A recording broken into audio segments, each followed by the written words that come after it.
Muy buenas tardes. Inicialmente, pues William, muchas gracias por compartir con nosotros en este conversatorio sobre las recomendaciones para el uso del formato y el plan de izaje de cargas de nuestros técnicos. Gracias, William, porque sabemos de tu alta experiencia como inspector certificado en todos los temas de manejo de grúas, entre otras muchas otras cosas a tu cargo.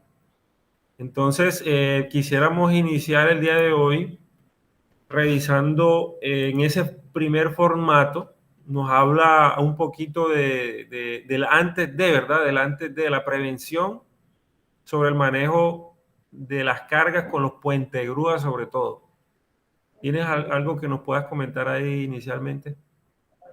Bueno, sí, inicialmente darte las gracias, Edgar, por este espacio que permites para poder hablar cositas rápidas con respecto a estas maniobras de izaje que se dan al interior del sector minero. Digamos que los formatos siempre han sido muy importantes porque ayudan tanto al personal técnico como supervisor, como dueño de maniobra a controlar perfectamente los riesgos asociados a esta tarea de de alto riesgo, ¿cierto? Bueno, entonces vamos a revisar puntualmente. El formato pues nos pide un poco de la inspección, ¿verdad? Del preoperacional, Ok. de qué debemos tener claro antes de iniciar la labor. ¿Qué cosa de todo esto que tú ves en el formato serían como las claves que no se me pueden olvidar? Aclarando de que todo lo que está en el listado hay que revisarlo, ¿cierto? Pero digamos, ¿dónde harías énfasis tú principalmente? Sí, totalmente de acuerdo, Edgar. Lo primero que hay que tener en cuenta es que a nivel internacional y todas las normativas que referencian este tema del manejo de izajes, referencian tres tipos de inspecciones, ¿cierto? Están las inspecciones iniciales, están las frecuentes, están las periódicas. Y las personas que usamos las grúas todos los días o al inicio de cada turno para poder hacer nuestras maniobras de izaje debemos tener en cuenta de que somos responsables, 100% responsables de las inspecciones frecuentes, lo que acá en Colombia se conoce como inspecciones periódicas. Cuando tú haces una inspección periódica es necesario inspeccionar de una manera visual todos los ítems que te sugieren los formatos preoperacionales, ya sean en físico como lo que estás mostrando allí, o sean digitales. Y es importante tener un criterio claro de qué es lo que debemos observar. Desde la botonera, que son digamos, los accesorios que están mucho más cercanos al técnico, hasta sonidos inusuales que se dan a la altura del puente grúa, es necesario identificarlos. Es importante en todos los ítems que tú vayas a desarrollar, primero saber clínicamente qué es lo que pide cada uno de esos ítems y segundo, identificar cualquier tipo de ruido que se hace al momento de estar haciendo movimientos ascendentes, descendentes, hacia la derecha, hacia la izquierda, con el trolio o con el puente. ¿Okay? Digamos que las normativas enfocan mucho su atención a que estas inspecciones preoperacionales ayuden a otros sistemas de inspección, como por ejemplo las inspecciones frecuentes, a obtener información de dónde posiblemente haya un inconveniente. Cada uno de estos ítems deben hacerse a conciencia, es decir, no podemos caer digamos, en el exceso de confianza de llenar con chulos que todo está bien cuando realmente tú encuentras a lo mejor un cambio de velocidad inadecuado o encuentras un sonido inadecuado que bien con el tiempo podría convertirse en algo de costumbre, pero realmente sonidos inadecuados es necesario, digamos, reportarlos inmediatamente. Ok, gracias. Veo que en esencia no es una inspección visual, ¿cierto? Sino que es una inspección operacional en movimiento, ¿cierto? Completamente de acuerdo.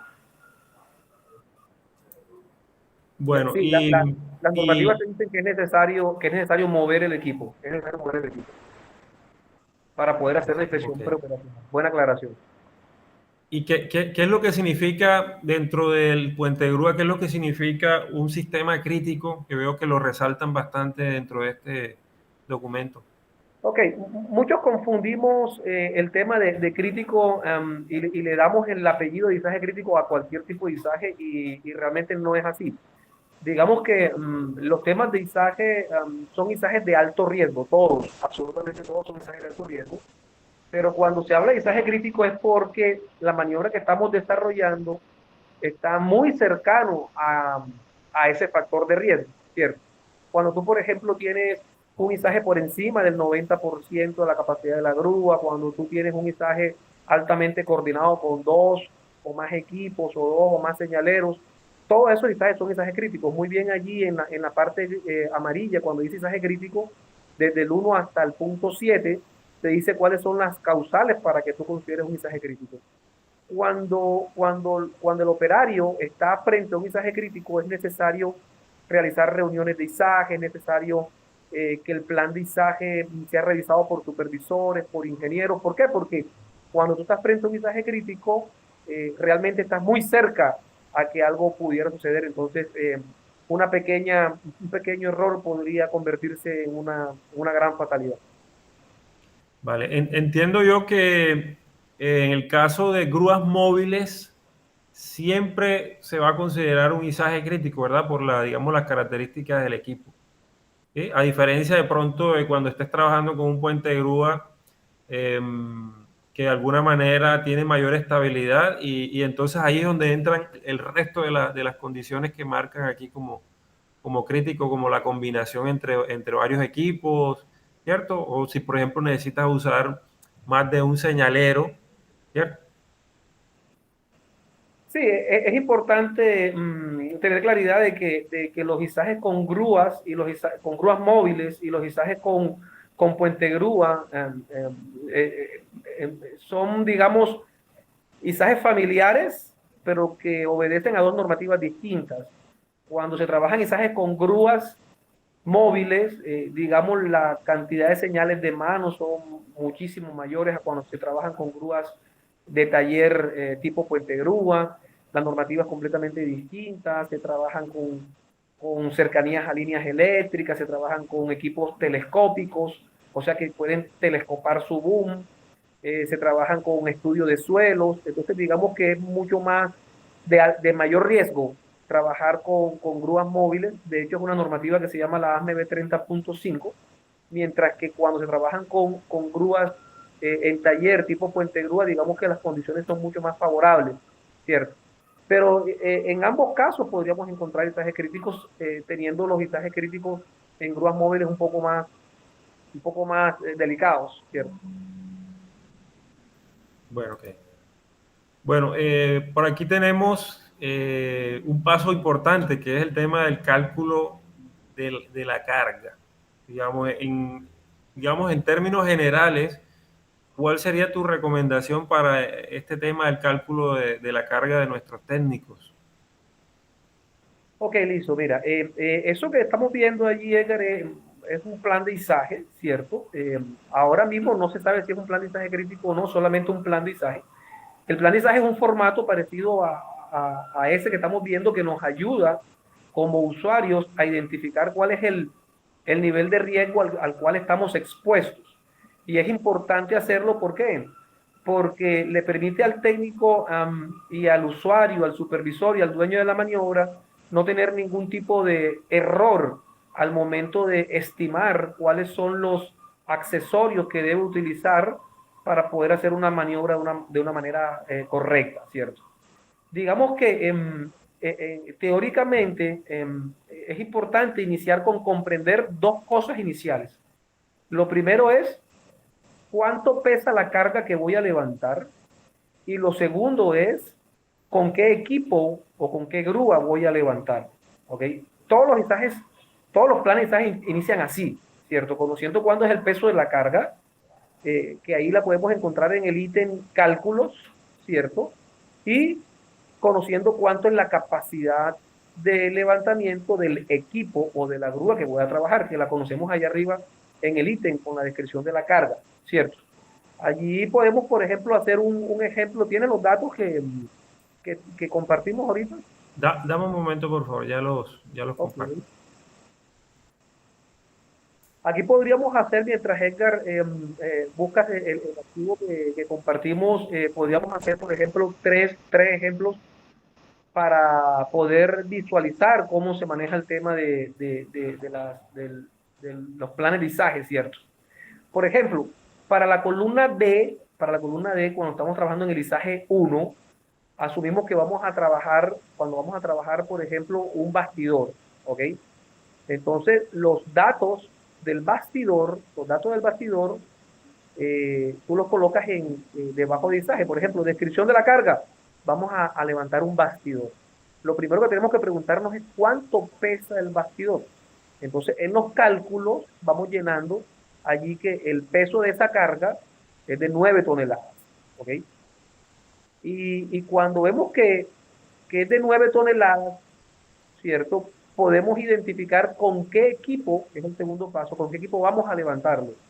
Es posible que nosotros en nuestro taller tengamos varios equipos para poder levantar esa carga, dependiendo a la distribución de puente de grúas pórticos o de equipos de izaje que tú tengas en tu taller. Tú podrías seleccionar cuál es la mejor grúa para poder levantar esas 9 toneladas. ¿Ok? Asumamos que tenemos una grúa disponible de 32 toneladas, entonces la capacidad de la grúa es de 32 toneladas, ¿cierto?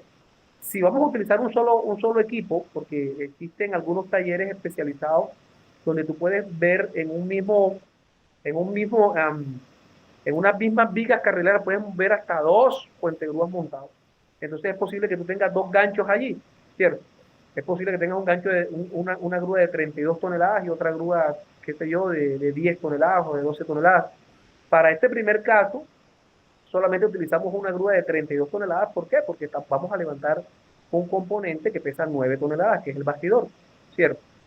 Inmediatamente, tú, después de que dices, bueno, voy a levantar un bastidor de 9 toneladas con un equipo de 32 toneladas, ¿cierto? Tú seleccionas los accesorios, ¿ok? Para eso es necesario diligenciar todas las capacidades de eslingado, de cáncamos, de grilletes, de masterlin o de cualquier tipo de estrobo que tú utilices. Y allí el truco es que tú puedas aplicar técnicas de aparejamiento, cálculos de aparejamiento para poder seleccionar cuál es la capacidad.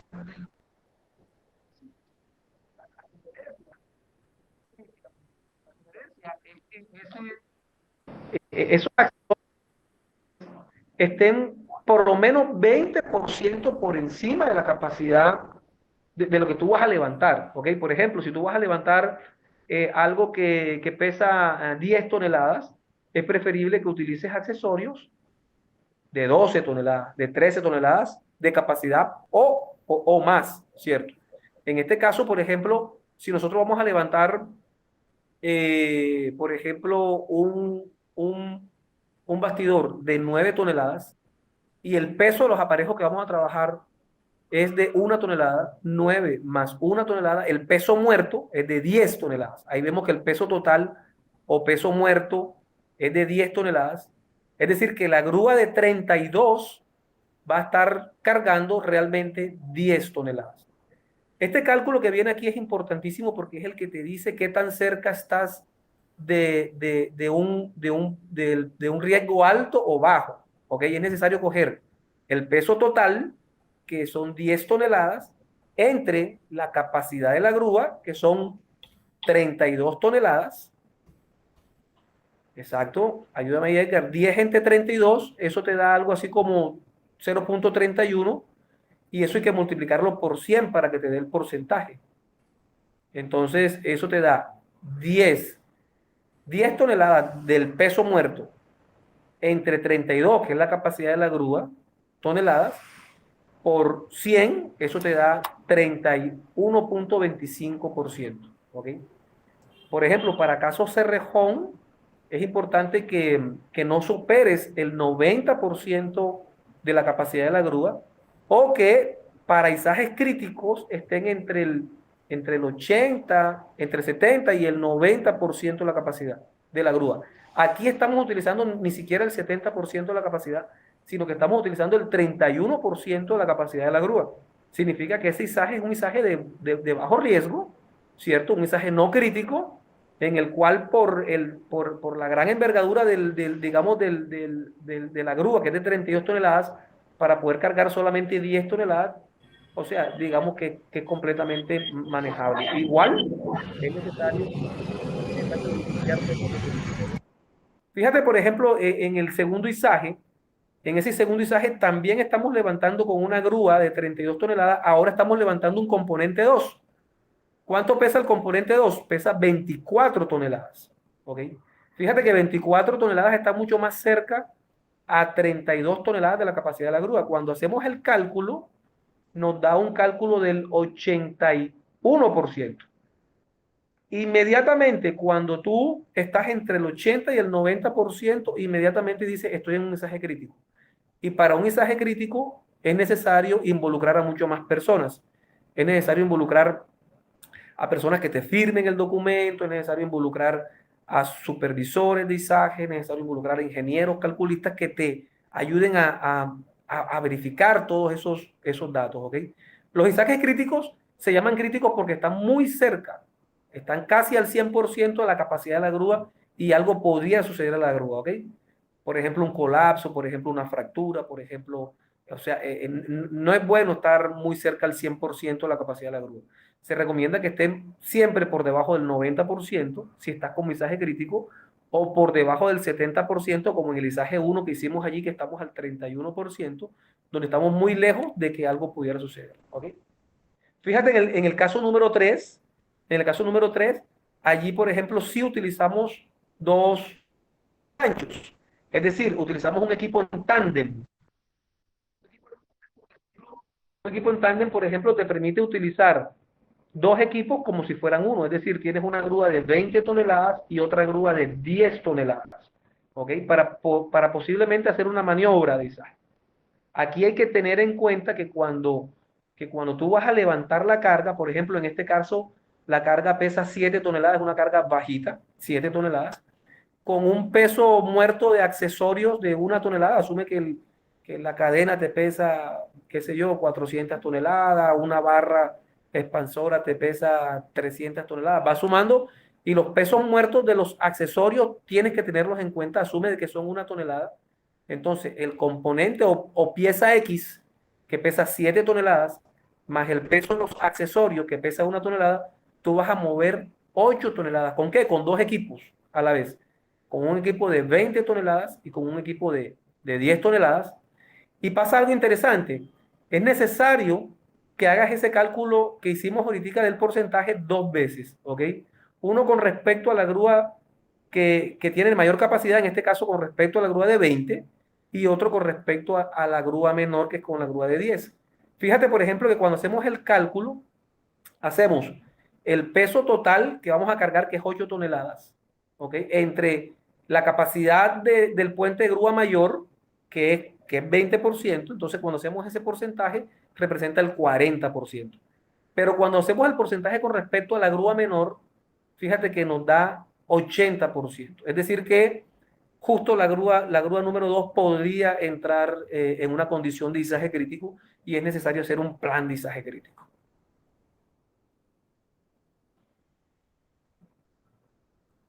Excelente, muy, muy buen ejemplo. ¿Y qué nos puedes decir de este tema de la ruta de desplazamiento? ¿Qué es lo más importante ahí? Bueno, en la ruta de desplazamiento es importante, uno, identificar que no hayan obstáculos. Las rutas de desplazamiento usualmente deberían ser siempre a la menor altura permitida, ¿cierto?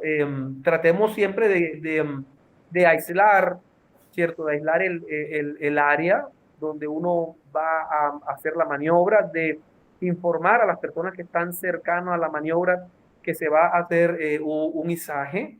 Entre veces, algunos equipos de izaje tienen luces estroboscópicas, tienen alarmas sonoras con la intención de identificar a las personas que están ahí cerca, que existe un riesgo en la maniobra. Pero esa ruta debe estar completamente despejada, completamente señalada. debes identificar cuáles son los obstáculos. Entre veces un obstáculo posiblemente sea un edificio en la mitad del taller y necesitas hacerle el quite, o posiblemente el obstáculo sea un mismo equipo minero y necesitas subir completamente un motor a una altura considerable. Entonces, identificar siempre cuáles son los obstáculos y tratar de obtener la mínima cantidad de obstáculos para que tú puedas hacer una maniobra de una manera segura. Recordemos que lo importante cuando uno hace izajes de cargas es ubicar un componente de un sitio a otro, ¿ok? Si tú cumples esa función en el menor tiempo posible, con los menores obstáculos y con los menores recursos, sería excelente. Bueno, por último, pero no menos importante, nosotros vemos que los formatos, en este caso y en la mayoría, terminan con unas firmas. ¿Qué Correcto. pasa ahí? Bueno, fíjate, esas firmas son muy importantes porque las personas que firman son las personas que se asume estuvieron en la reunión de inicio del izaje, ¿ok? Todos los izajes deben ser socializados, debe haber un plan básico de izaje donde se le informe a todos los miembros que formarán parte del equipo de izaje, al señalero, al supervisor, al operador, al dueño de la maniobra o responsable de la maniobra, eh, cómo se va a hacer el izaje.